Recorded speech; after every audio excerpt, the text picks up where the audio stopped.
Hello friends, welcome all in the third part of JEE means binomial theorem. Last સેશનની અંદર આપણે પૂર્ણાંક પદની સંખ્યાનો એક નવો ટોપિક ડિસ્કસ કરેલો હતો.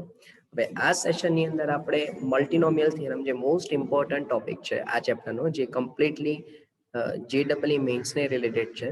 રાઈટ, તમે એનસીઆરટીમાં આ ટોપિકને સ્ટડી નથી જ કર્યો તો એની આપણે ચર્ચા કરીને એને રિલેટેડ કેટલાક ટાઈપ ઓફ ક્વેશ્ચન્સ કે જે પૂછાય છે, રાઈટ, એના વિશે પણ ચર્ચા કરીશું. તો પૂરેપૂરું ધ્યાનથી આખા સેશનને સમજો. રાઈટ, તો સ્ટાર્ટ કરીએ આજનો સેશન. ઓકે, તો જેમ મેં કીધું તેમ કે ટોપિકનું જે નામ છે એ છે મલ્ટીનોમિયલ થિયરમ.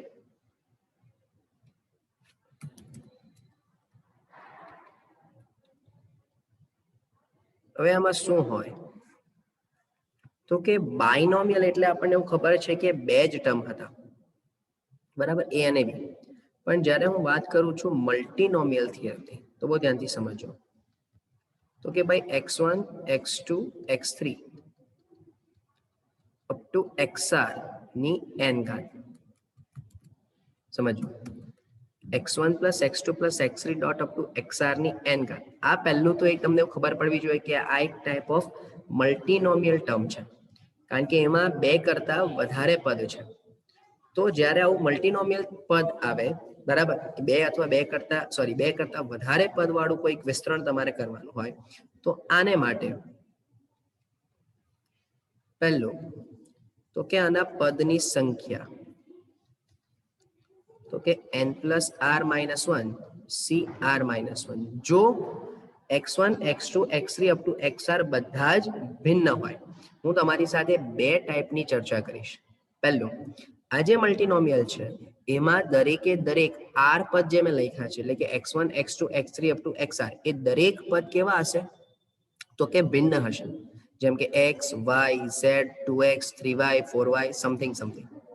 સમજો, બરાબર. તો એનું પદની સંખ્યા n plus r minus 1 C r minus 1 થશે. બીજું, એનું મને જો સામાન્ય પદ લખવું હોય તો ધ્યાનથી સમજો. એનું સામાન્ય પદ n ફેક્ટોરિયલ ના છેદમાં a factorial b factorial c factorial dot up two r factorial, જ્યાં x1 ની a ઘાત, x2 ની b ઘાત, x3 ની c ઘાત ડોટ અપ ટુ xr ની r ઘાત, જ્યાં a plus b plus c plus dot up two r બરાબર કમ્પલસરી n થવું જ જોઈએ. બરાબર. તો આ મેં તમને મલ્ટીનોમિયલ થિયરમનું સામાન્ય પદ લખાયું. હવે એનું કારણ તમને કહું કે આવું કેવી રીતે થાય.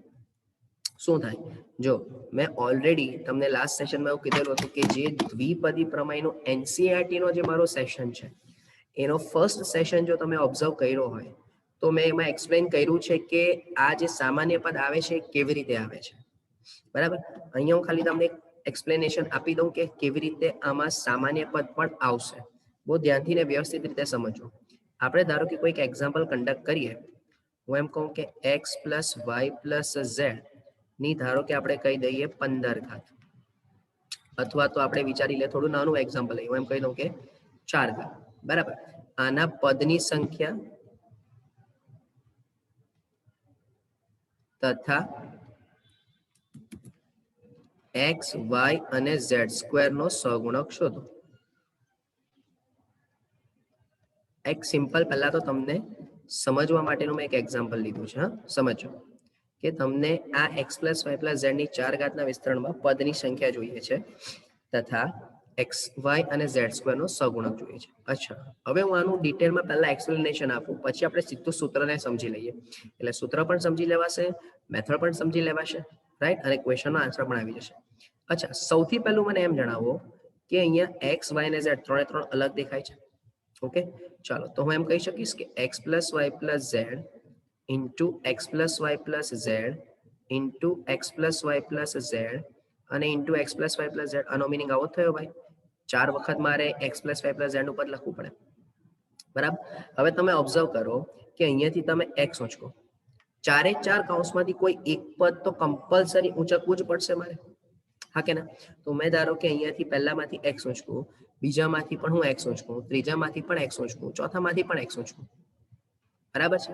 એ જ રીતે હું ધારો કે એવી પોસિબિલિટી લો, ધારો કે એમ કહું કે x x x x ઊંચકું, અથવા કોઈ કે ના સર x y ઊંચક, કોઈ કે ના sir x y x z ઊંચક, કોઈ એવું કે ના સર તું z z y અને x ઊંચક.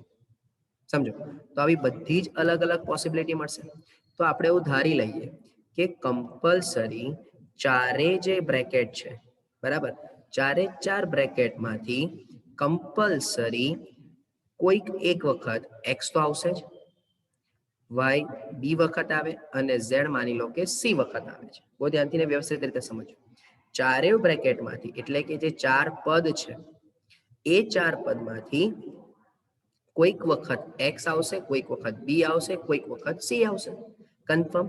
હવે ભલે અહીંયા એની કિંમત 0 આવતી, બી ની કિંમત 0 આવતી, એનાથી આપણને ફરક પડતો નથી, પણ કન્ડિશન્સ અપ્લાય. શું કે દરેક જગ્યા પર a વત્તા b વત્તા c બરાબર 4 થવું જોઈએ. આપણને એવું ખબર જ છે કે બાયનોમિયલ થિયરમની અંદર a પ્લસ b ની n ઘાતના વિસ્તરણમાં પ્રત્યેક પદમાં a અને b ની ઘાતનો સરવાળો n થતો હતો.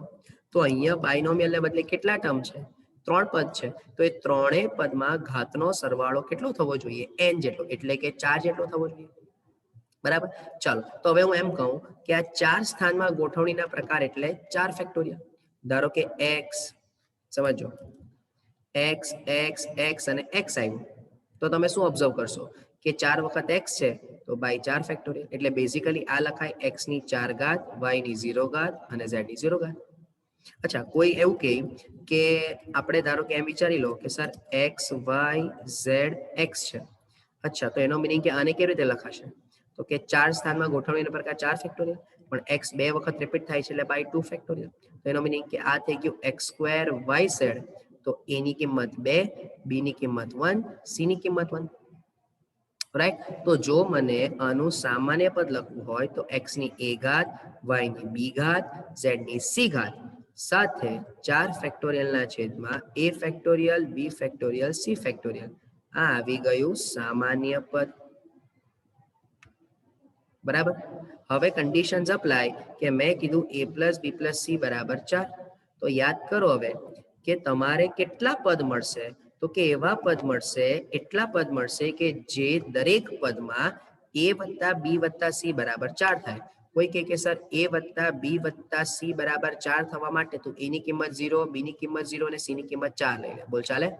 હા, ચાલે. એનો મીનિંગ કે સર તારું પદ એવું આવ્યું કે x ની 0 ઘાત, y ની 0 ઘાત અને z ની 4 ઘાત. ખૂબ આ સમજમાં આવ્યું હોય. કોઈ કે ના સર તું 1 વત્તા 2 લે. ઓકે, તો એનો મીનિંગ કે x ની 1 ઘાત, y ની 1 ઘાત ને z નો વર્ગ. કોઈ કે ના સર તું એની કિંમત 3 લે, b ની કિંમત 0 લે અને c ની કિંમત 1 લે. તો એનો મીનિંગ કે x નો ક્યુબ, y ની 0 ઘાત અને z ની 1 ઘાત. બોલો, આ દરેક પ્રકારના પદ મળવાના કે નહીં મળવાના? તો હવે યાદ કરો, ક્રમચય સંચયમાં એવું ભણેલા હતા કે a plus b plus c બરાબર 4, એમાં a b c ની જેટલી અલગ અલગ પેર મળશે, બરાબર, એટલા પદ મળશે. પણ ભાઈ એબીસી ની પેર મળે એવું કેવી રીતે કહેવાય? શું કહેવાય એને? તો યાદ કરો, નોન નેગેટિવ ઇન્ટિગ્રલ સોલ્યુશન, અનઋણ પૂર્ણાંક સંખ્યા. યાદ કરો, ક્રમચય સંચયનો એક મોસ્ટ ઇમ્પોર્ટન્ટ ટોપિક હતો, રાઈટ, કે અનઋણ પૂર્ણાંક સંખ્યા શોધવા માટે અવયવ જો શોધવા હોય કે અનઋણ પૂર્ણાંક ઉકેલ શોધવા હોય તો આપણે સૂત્ર વાપરતા હતા સ્ટાર અને બાર મેથડ, જેમાં સૂત્ર હતું n plus r minus 1 c r minus 1. તો ભાઈ આ એ જ છે. જો તમે કેમ પદની સંખ્યા n plus r minus 1 c r minus 1 લખાયું? કારણ કે a plus b plus c plus dot up two r, જેમ જેમ તમારી x1 ની ઘાત, x2 ની ઘાત, x3 ની ઘાત અપ ટુ xr ની ઘાત બદલાતી જશે, પણ દરેક ઘાતમાં સરવાળો કેટલો થવો જોઈએ? n થવો જોઈએ. તો એનો મીનિંગ કે એબીસી ની અપ ટુ આર ની, એટલે કે હું એમ પેર બનાવું a b c d dot up to r, આવા જેટલા પણ ભિન્ન ઉકેલ મળશે એટલા પદ મારા આ વિસ્તરણમાં આવવા જોઈએ. હવે આ પદનો ઉકેલ, આ કેટલા પદ મળશે એનો આધાર કોની પર રહ્યો? તો કે a વત્તા b વત્તા c dot up to r બરાબર n થવાનો. એનો મીનિંગ એવો થયો ને કે આના અનઋણ પૂર્ણાંક ઉકેલો મને જોઈએ છે. ને અનઋણ પૂર્ણાંક ઉકેલોની સંખ્યા શું હતી? યાદ કરો ભાઈ, સૂત્ર શું હતું? તો કે n plus r minus 1 c r minus 1. બસ, તમારે એ જ ઉપયોગ કરવાનો. એટલે ધારો કે મને કોઈ પૂછે છે કે પદની સંખ્યા કેટલી, તો ક્લિયર છે કે r બરાબર કેટલા પદ છે 3, n બરાબર 4, તો હું લખી શકીશ કે પદની સંખ્યા બરાબર n plus r minus 1 c r minus 1, એટલે 4 ને 3 7 ઓછા 1 6 c2 એટલે કે 15 પદ હશે. એટલે જ્યારે તમે આનું વિસ્તરણ કરશો ત્યારે કેટલા પદ આવશે ભાઈ 15 પદ આવશે. તો પદની સંખ્યા આવી ગઈ ભાઈ કેટલી તો કે 15. અચ્છા હજુ x y અને z સ્ક્વેર નો સહગુણક બાકી. તો ભાઈ x y z સ્ક્વેર ના સહગુણકનો ઉપયોગ મીનિંગ આની અંદર તમે કિંમત મૂકો, બોલો આ બંનેને કમ્પેર કરો તો આનો જે સહગુણક મારે શોધવો હોય તો a બરાબર મારે શું લેવું પડશે તો કે a બરાબર 1 લેવું પડશે, b બરાબર 1 લેવું પડશે અને c બરાબર 2 લેવું પડશે. ચેક કરો 2 + 1 + 1 4 થઈ ગયું ભાઈ, રાઈટ. તો હવે એનો મીનિંગ કે આનો જે સહગુણક હશે 4 ફેક્ટોરિયલ ના છેદમાં 1 ફેક્ટોરિયલ 1 ફેક્ટોરિયલ અને 2 ફેક્ટોરિયલ, એટલે 4 ફેક્ટોરિયલ એટલે 24 ભાગ્યા 2 એટલે કે 12. એટલે જ્યારે તમે આ x + y + z ની 4 ઘાતનું વિસ્તરણ કરશો તો x y અને z સ્ક્વેર નો સહગુણક શું આવશે 12 આવશે. ભાઈ આ બે સૂત્ર ખાસ ધ્યાનથી સમજજો હા. આ બે સૂત્ર પાછળના કન્સેપ્ટ ઓલરેડી આપણે ક્રમચય સંચયમાં ભણીને આવ્યા છે, સમજજો. હોપફુલી આ સમજમાં આવતું હશે દરેકને. પણ સવાલ ક્યારે ઊભો થાય કે સર માની લે આ x y અને z ધારો કે એકબીજા પર ડિપેન્ડ કરે છે, તો સામાન્ય પદ તો બદલાવાનું નથી જ, પણ ત્યારે પદની સંખ્યા માટેનું સૂત્ર તમે આ વાપરી શકવાના નથી. જેમ કે એક્ઝામ્પલ જોઈએ શું કેવું છું, ધ્યાનથી સમજો ભાઈ. તમને એવું કીધું છે કે 1 + x + x² + x³ ની 6 ઘાતના વિસ્તરણમાં x ની 4 ઘાતનો સહગુણક શોધો. હવે જો આને બે રીતે કરી શકાય, સમજો. એક આપણી નોર્મલ મેથડ છે અને બીજી છે મલ્ટીનોમિયલ થિયરમ વાળી મેથડ. બહુ સિમ્પલ વે છે. તમે પહેલા એવું વિચારો કે અહીંયા 1 + x + x² + x³ ની 6 ઘાતનું સામાન્ય પદ શું લખાશે તો કે કમ્પલસરી સામાન્ય પદ લખાશે 6 ફેક્ટોરિયલ ના છેદમાં a factorial b factorial c factorial d factorial, જ્યાં 1 ની a ઘાત x ની b ઘાત x² ની c ઘાત અને x³ ની d ઘાત. બરાબર છે. તો વિચારો આવું પણ તમે લખી શકો ને કે a factorial b factorial c factorial d factorial, 1 ની a ઘાત અને અહીંયા જે x ની ઘાત હશે તે બધાનો સરવાળો થશે. હવે પ્રોબ્લેમ ઊભો એ થાય કે આપણે જે પહેલી થિયરી ભણ્યા એ કોને માટે ભણ્યા કે જ્યારે x y અને z ભિન્ન હોય. જ્યારે અહીંયા આપણે જે લખ્યું છે એમાં x y એટલે જે પદ છે એ ભિન્ન નથી, એ એકબીજાની સાથે કનેક્ટ થઈ જશે. ત્યાં આગળની થિયરીમાં ધારો કે મેં x + y + z તમને છાપીને આપ્યું, પણ ઓબ્ઝર્વ કરો તમે x ની a ઘાત મૂકો, y ની b ઘાત ને z ની c ઘાત મૂકો તો આ a અને b ક્યારે પણ એકબીજા સાથે કોઈ રિલેશન ધરાવવાના નથી. જ્યારે અહીંયા શું પ્રોબ્લેમ થશે તો કે અહીંયા તમારા x ની ઘાત એકબીજાની સાથે એડ થઈ જશે ને, તો અહીંયા મને મળશે b + 2c + 3d. સમજો.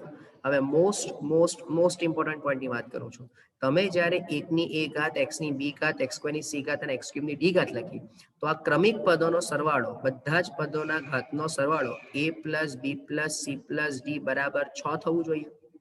અને આ જે પદ લાવ્યા એમાં b + 2c + 3d બરાબર કેટલું થવું જોઈએ 4 થવું જોઈએ. કેમ ભાઈ? કારણ કે તમને x ની ઘાત કેટલી જોઈએ છે 4 જોઈએ છે. તો હવે જરા ધ્યાનથી સમજો હું શું કરું છું તે. તો મારે આ બે સમીકરણને સોલ્વ કરવાના. બે સમીકરણને સોલ્વ કરવા માટે મને ટ્રાયલ અને એરર મેથડ જોઈએ. ઓકે, ચાલ બહુ ધ્યાનથી સમજ. ધારો કે સર તું એક કામ કર, તું a ની કિંમત 0 લઈ લે, માની લે તું એની કિંમત 0 લે, b ની કિંમત પણ તું 0 લે, c ની કિંમત 0 લે, બરાબર. તો અહીંયાના ઓપ્શનના અકોર્ડિંગ d ની કિંમત કમ્પલસરી તારે 6 લેવી પડે, કારણ કે 0 + 0 + 0 તો કમ્પલસરી d નો જવાબ 6 થવો જોઈએ. હવે જો d નો જવાબ 6 આવે છે તો શું આ 0 0 0 વાળી શરત અહીંયા સેટિસ્ફાય થશે?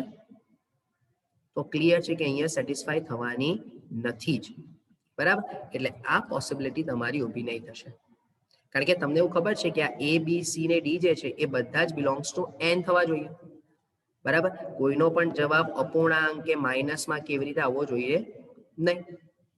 ક્લિયર આટલો પોઈન્ટ? બરાબર. તો ચાલો જરા અલગ અલગ પોસિબિલિટીઝ વિચારીએ કે જેમાં b + 2c + 3d નો જવાબ 4 પણ થાય અને a + b + c + d નો જવાબ 6 પણ થાય. અત્યારે તમે એને ભૂલી જાઓ, તમે ખાલી બી, સી અને ડી પર ટાર્ગેટ કરો. ધારો કે હું બી ની કિંમત 1 લઉં, સી ની કિંમત સમજો, સી ની કિંમત હું ધારો કે 0 લઉં અને ડી ની કિંમત પણ હું ધારો કે 0 લઉં. તો અત્યારની એક પોસિબિલિટી કે જ્યારે તમે બી બરાબર 1 લીધો, બરાબર, સી બરાબર 0 લીધો અને ડી બરાબર પણ 0 લીધો, તો બી બરાબર 1 ઇઝ નોટ ઇક્વલ્સ ટુ 4. તો જો આ વસ્તુને ફોલો કરવી હોય તો તમારે બી ની કિંમત કેટલી લેવી પડશે? 4 લેવી પડશે. અને જ્યારે તમે બી ની કિંમત 4 મેક્સિમમ લઈ લેશો ત્યારે એની કિંમત કેટલી થશે? 2. તો ચેક કરો, જ્યારે એ બરાબર 2 અને બી બરાબર 4 લીધું ત્યારે કમ્પલસરી આ બંને શરતનું સમાધાન થયું. રાઈટ? હવે કન્ડિશન્સ અપ્લાય કે હવે બી ની કિંમત 4 થી મોટી તો જવાની જ નથી. અચ્છા, 4 થી નાની 3 વિચારો. ધારો કે તમે બી બરાબર 3 વિચારો છો, તો અહીંયા 3 મૂકું તો અહીંયા કમ્પલસરી કોઈ કિંમત એવી મળવી જોઈએ કે જેનો સરવાળો 4 કરતા નાનો થાય. પણ એવી તો પોસિબિલિટી આવવાની જ નથી, કારણ કે તમે 3 મૂકશો તો અહીંયા સી ની કિંમત ધારો કે તમે જેવી 1 મૂકો તો 3 ને 2 5 અહીંયા જ ઊભું થઈ ગયું. અને 3 લેવાથી આ સી અને ડી ની કિંમત બી 0 નહીં જ લઈ શકાશે, કારણ કે જો સી અને ડી 0 લઈ લો તો 3 is not equals to 4. Okay, તો આપણે એવું વિચારી શકીએ કે ભાઈ ધારો કે બી બરાબર 2, સી બરાબર 1 અને ડી બરાબર 0. તો ચેક કરો, તો ધારો કે બી બરાબર 2, સી બરાબર 1, તો 2 + 2 4 ઇઝ ઇક્વલ્સ ટુ 4 થઈ ગયું. રાઈટ? તો હવે અહીંયા 2 ને 1 3, તો આમાં વિચારો તો 2 + 1 3 + 0, તો એ બરાબર કમ્પલસરી શું થઈ જશે? 3 થઈ જશે. અચ્છા, હવે તમે બી ની કિંમત 1 વિચારો. જો હું બી ની કિંમત 1 લઉં તો સી ની કિંમત કમ્પલસરી 0 અને ડી ની કિંમત મારે 1 લેવી પડે, તો જ 3 + 1 4, તો 4 આવી ગયું. અને જ્યારે D1 B1 તો C0, તો એ બરાબર કમ્પલસરી 4. હવે તમે જ્યારે વિચારો કે આના સિવાય તમને બીજી કોઈ જ પોસિબિલિટી મળવાની નથી. હા, એક પોસિબિલિટી એવી થઈ શકે કે જેમાં સી ની કિંમત 1 0 આવી ગઈ તો 2 મૂકી દો. જો હું સી બરાબર 2 મૂકું તો મારે કમ્પલસરી બી અને ડી 0 લેવું પડશે, તો કમ્પલસરી એ બરાબર 4 થઈ ગયું. બરાબર? હવે વિચારો હજુ કોઈ પોસિબિલિટી ખરી? કારણ કે ડી ની કિંમત તમે 0 1 2 વિચારી જ નથી શકવાના, 3 પણ નથી વિચારી શકવાના, કારણ કે એ તો કિંમત મોટી થતી જશે. બરાબર? તો આટલી જ પોસિબિલિટી તમારી આવશે. બરાબર? હવે આ જે બી પોસિબિલિટી આવી એ દરેક પોસિબિલિટી વડે તમને જે આ સામાન્ય પદ મળ્યું છે એ વિચારો. તો પહેલી પોસિબિલિટી જરા જોજો. તો માટે 6 factorial by 2 factorial into 4 factorial. વિચારો, એકની તો ગમે તેટલી ઘાત હોય, એક જ હોય ને કમ્પલસરી આ 2 4 થી x ની ઘાત 4 જ થશે. પછી વત્તા 6 factorial, 3 factorial, 2 factorial, 1 factorial x ની 4 ઘાત, વત્તા 6 factorial by 4 factorial, 1 factorial x ની 4 ઘાત, વત્તા 6 ફેક્ટોરિયલ બાય પહેલું પદ, બીજું પદ, ત્રીજું પદ, 4 ફેક્ટોરિયલ, 2 ફેક્ટોરિયલ અને x ની 4 ઘાત. કન્ફર્મ. બરાબર? તો આ બધામાંથી તમે x ની 4 ઘાતને કોમન લઈ લો અને અંદર ચેક કરી લો. તો ચલો, 6 ફેક્ટોરિયલ બાય 4 ફેક્ટોરિયલ એટલે અહીંયા 15 x ની 4 ઘાત, અહીંયા 6 5 4 બાય 2 ઇન્ટુ x ની 4 ઘાત, અહીંયા 6 ઇન્ટુ 5 x ની 4 ઘાત, અને અહીંયા ફરીથી 15 x ની 4 ઘાત. ચાલો વિચારો, તો 15x રેઝ ટુ 4, અહીંયા 30, બરાબર, 30 અને 60 એટલે કે 60x રેઝ ટુ 4, અહીંયા 30x રેઝ ટુ 4, અહીંયા પાછું 15x રેઝ ટુ 4. બરાબર?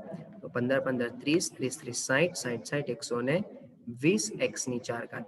એટલે જ્યારે તમે આનું વિસ્તરણ કરશો તો x ની 4 ઘાતનો સહગુણક કેટલો આવ્યો ભાઈ? 120 આવ્યો. હવે આ જે આખી મેથડ આપણે કરી એને કહેવાય બાયનોમિયલ થિયરમ, અરે મલ્ટીનોમિયલ થિયરમ. ધારો કે કોઈ એમ કે ના સર મને બાયનોમિયલ થી જ કરવું છે, તો એનો પણ ઓપ્શન આપી દઉં, જો ધ્યાનથી સમજ. ઓર હવે આ જે મેથડ હું બતાવું છું ને ભાઈ, એ પર્ટિક્યુલર મેથડ થઈ જશે. ઉપર જે ચર્ચા કરીને એ દરેક પ્રકારના આવા મલ્ટીનોમિયલ માટે કામ લાગે, દરેક. સમજો, આ વ્યાપક રીતની મેથડ આપણે પહેલા જોઈ, પણ હવે જે હું મેથડ બતાવું છું ઓર કરીને, એ પર્ટિક્યુલર આ જ દાખલા માટે કામ લાગશે. એનું કારણ કે અહીંયા જે હું મેથડ બતાવીશ ને ભાઈ, એમાં તમે અવયવ પાડશો. શું પાડશો?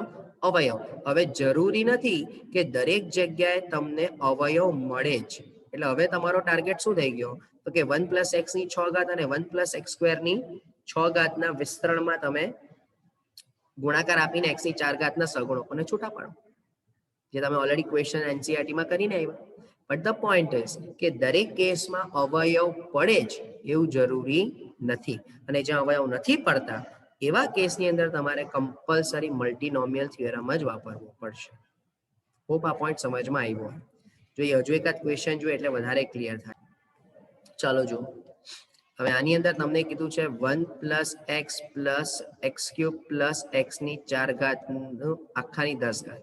ચાલો તો આનું મારે ધારો કે સામાન્ય પદ લખવું હોય તો હવે આપણને બધાને જ ખ્યાલ આવે કે 10 ફેક્ટોરિયલના છેદમાં a factorial, b factorial, c factorial, d factorial, 1 ની a ઘાત, x ની b ઘાત, x³ ની c ઘાત અને x ની 4 ઘાતની d ઘાત. તો હજુ વ્યાપક રીતે થોડું સાથે રાખીએ આપણે તો a factorial, b factorial, c factorial, d factorial, 1 ની a ઘાત અને x ની b + 3c + 4d ઘાત. તો બોલો અહીં b + 3c + 4d બરાબર કેટલું લાવવું પડે ભાઈ? 4 લાવવું પડશે, અને સાથે સાથે a + b + c + d બરાબર 10 થવું જોઈએ. ચાલો તો વાપરી લો ભાઈ, a b c અને d. ધારો કે હું સૌથી પહેલા b બરાબર 4 લઉં તો c અને d કમ્પલસરી 0 મૂકવા પડશે. તો અહીંયા a ની કિંમત 6 થઈ ગઈ. ધારો કે હવે તમે b ની કિંમત 3 મૂકો છો. જો b ની કિંમત 3 મૂકું તો c ની કિંમત 3, અરે c ની કિંમત 1 મૂકો તો 3 ને 3 6.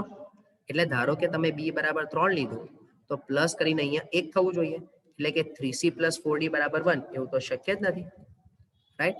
ચાલો એટલે b બરાબર 3 શક્ય થવાનું નથી. અચ્છા, b બરાબર 2 શક્ય બને? જરા વિચારો. ધારો કે 2 બને તો 3c + 4d નો જવાબ 2 પણ શક્ય નથી, તો એ પણ પોસિબિલિટી નહીં લેવાશે. અચ્છા, b બરાબર 1 લેવાય? લેવાય, કારણ કે જો હું b બરાબર 1 લઉં અને c બરાબર બી 1 લઉં, d બરાબર 0 લઉં તો અહીંયા તમને 2 1 + 3 બરાબર 4 મળી જશે. તો એના અકોર્ડિંગ a ની કિંમત 8 થઈ જશે. અચ્છા, ધારો કે તમે b બરાબર 0 વિચારો. ડન. હવે જો હું b બરાબર 0 લઉં, c બરાબર પણ 0 લઉં અને d બરાબર 1 લઉં તો બોલો પહેલા સમીકરણમાં 0 + 0 + 4 થઈ ગયું, અને અહીંયા a ની કિંમત થઈ જશે 9. અચ્છા, ઓકે. હવે તમે c ની કિંમત ધારો કે 2 વિચારો તો 3 દુ 6 તો વધી ગઈ, શક્ય જ નથી. અચ્છા, c ની કિંમત જો 2 મૂકવાથી જ વધી જશે. 1 મૂકી દીધી, 0 મૂકી દીધી, 2 મૂકશો તો 6 એટલે એના કરતા વધી જશે, એટલે એ શક્ય જ નથી. બરાબર છે? તો આગળ જવું નથી. d ની કિંમત તમે 0 મૂકી દીધી, 1 મૂકી દીધી, 2 મૂકશો તો 4 દુ 8 એટલે વધી જશે. તો ટૂંકમાં કહેવાનો મિનિંગ કે આ 3 જ પોસિબિલિટી આવી ને, આ સિવાય બીજી કોઈ પણ પ્રકારની પોસિબિલિટી તમને મળવાની નથી. તો એનો મિનિંગ કે આ 3 પોસિબિલિટી વિચારો તો 10 ફેક્ટોરિયલના છેદમાં 6 ફેક્ટોરિયલ 4 ફેક્ટોરિયલ કમ્પલસરી x ની ઘાત 4 જ થશે, અથવા 10 ફેક્ટોરિયલના છેદમાં 8 ફેક્ટોરિયલ તો પણ x ની ઘાત 4 જ થશે. તમે મૂકીને ચેક કરી શકો છો. અથવા 10 ફેક્ટોરિયલના છેદમાં 9 ફેક્ટોરિયલ અને x ની 4 ઘાત. બસ હવે આને શોધી લો. તો આને 10 9 8 7 આ 4 3 2 1 10 ગુણ્યા 9 એટલે 90x⁴ અને અહીંયા 10x⁴. હવે તમારે તો ખાલી આના જવાબ જ શોધવાના છે ભાઈ. તો અહીંયાથી 4 દુ 8 કેન્સલ, આ 3 તાલી 9 કેન્સલ, 7 તાલી 210 x ની 4 ઘાત, 90 x ની 4 ઘાત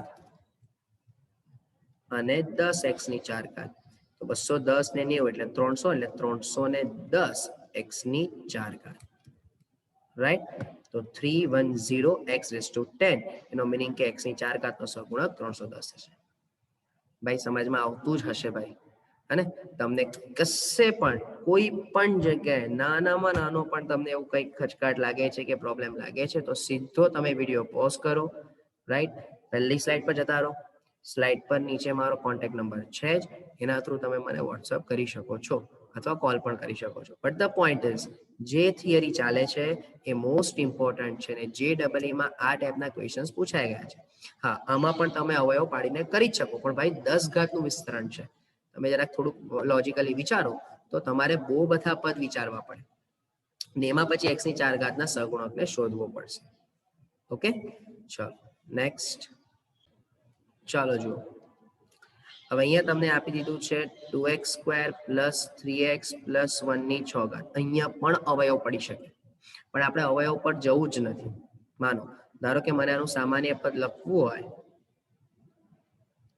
તો એ 6 ફેક્ટોરિયલ બાય 3 જ પદ છે એટલે a factorial b factorial c factorial 2x square ની a ઘાત અથવા તો આપણે રિવર્સ જ લખીએ કે a ની 1 ઘાત 3x ની b ઘાત અને 2x સ્ક્વેર ની c ઘાત. તો બોલો હવે આને હજુ થોડુંક વ્યાપક રીતે લખવું હોય તો હવે આમાં ધ્યાન શું રાખવું પડશે ભાઈ કે a ની 1 ઘાત 3 ની b ઘાત 2 ની c ઘાત સાથે x ની ઘાતમાં b પ્લસ 2c. ચાલો અહીં શું સમાધાન થવું જોઈએ ભાઈ a plus b plus c અથવા તો એના પહેલા હું b પ્લસ 2c બરાબર 11 લખી દઉં કારણ કે x ની ઘાત મને 11 જોઈએ છે અને a plus b plus c બરાબર મને 6 જોઈએ છે. ચાલો ચેક કરો ભાઈ a b c શું આવશે તો કે ધારો કે તમે b બરાબર 0 લેવાય ભાઈ તો c બરાબર 11/2 નહીં ચાલે. b બરાબર 1 લો તો c બરાબર 5 પછી b બરાબર 2 લેવાશે નહીં તો 3 લેવું પડે એટલે 4 પછી 4 લેવાશે 4 નહીં ચાલે એટલે મારે 5 લેવું પડે તો c બરાબર 3 પછી જેવું તમે b બરાબર 7 લેશો તો c બરાબર 2 અને જેવું તમે 9 લેશો તો c બરાબર 1 રાઈટ. અચ્છા અને 11 એ 0. હવે આ બધાની સાથે તમે ઓબ્ઝર્વ કરો કે a ની પણ પોસિબિલિટી થવી જોઈએ ને તો ભાઈ અહીંયા 5 ને 1 6 તો થઈ ગયું તો જવાબ 0. અચ્છા ભાઈ અહીંયા જ 4 ને 3 7 આપણે b ને c ની તો બધી જ પોસિબિલિટી લખી દીધી ભાઈ પણ તમે જરા ધ્યાનથી ઓબ્ઝર્વ કરો પણ a plus b plus c બરાબર બી તો 6 થવું જોઈએ એટલે મગજમાં આવજો સર આટલી બધી પોસિબિલિટી પણ ભાઈ એ બધી પોસિબિલિટીમાંથી વેલિડ કઈ થશે માત્ર ને માત્ર પહેલી જ કારણ કે a plus b plus c equals to 6 તો પહેલામાં જ ફોલો થાય છે. અહીંયા જ તારું 4 ને 3 7 થઈ ગયું 5 ને 3 8 થઈ ગયું 7 ને 2 9 થઈ ગયું 9 ને 1 10 થઈ ગયું જો વિચાર હે હા આ તું આ પણ નહીં વિચારી શકાય એટલે તારી આ બધી પોસિબિલિટી તો ઉડી જ ગઈ ભાઈ સમજ તારી પાસે તો આવી માત્ર ને માત્ર એક જ પોસિબિલિટી તો એને તું મૂકી દે તો 6 ફેક્ટોરિયલ ના છેદમાં 5 ફેક્ટોરિયલ 1 ની 0 ઘાત 3 ની 1 ઘાત 2 ની 5 ઘાત અને કૌંસમાં x ની સાથે 11 ઘાત થશે જ કમ્પલસરી. તો આ 6 ફેક્ટોરિયલ એટલે 6 into 3 2 ની 5 ઘાત એટલે 32 into x raised to 11.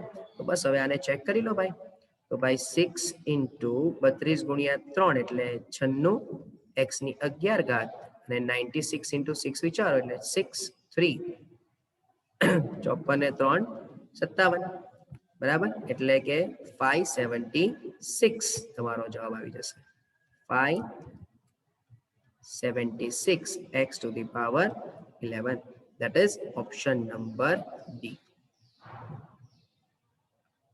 Hopefully આખો પોઈન્ટ તમારા મગજમાં સેટ થતો હશે રાઈટ. તો આ જે આપણે આખી ચર્ચા કરી એ કોની વાત કરી ભાઈ મલ્ટીનોમિયલ થિયરમની વાત કરી. ભલે આજે આપણે 4 જ ક્વેશ્ચન સોલ્વ કર્યા પણ એની સાથે સાથે આપણે મોસ્ટ ઇમ્પોર્ટન્ટ એક થિયરી એવી ભણ્યા કે જેને લીધે તમને આગળ જતા આવા બધા ક્વેશ્ચન્સને સોલ્વ કરવામાં બહુ જ ઇઝીનેસ રહેશે. મલ્ટીનોમિયલ થિયરમનું સીધું કનેક્શન કોની સાથે હતું તો કે ભાઈ ક્રમચય સંચય સાથે હતું બરાબર છે. અને જ્યારે તમને આવા ટાઈપનું કે જેમાં એક્સ વાય અને ઝેડ ની કિંમત અલગ અલગ જાય છે તો એવા કેસમાં પણ શું કરવાનું એનો પણ આપણને આઈડિયા આપી ગયો બરાબર. ત્યારે તો કોઈ પ્રોબ્લેમ જ નથી એ તો સીધો જ જવાબ પડી જશે. પ્રોબ્લેમ ક્યારે ઉભો થાય કે જ્યારે એક્સ ના પદ એકબીજાની ઇફેક્ટને કેન્સલ આઉટ કરતા હોય ત્યારે. Okay so that's it from my side. Next સેશનમાં હજુ થોડા નવા ઇન્ટરેસ્ટિંગ ક્વેશ્ચન્સ કરીશું સો પ્લીઝ ચેનલ સબસ્ક્રાઇબ કરવાનું બાકી હોય તો સબસ્ક્રાઇબ કરો અને બેલ આઇકન પર ક્લિક કરવાનું ભૂલતા નહીં કે જેથી આવા ઇન્ટરેસ્ટિંગ અને નવા ટોપિક તમને જાણવા મળતા રહે. Okay so thank you from my side.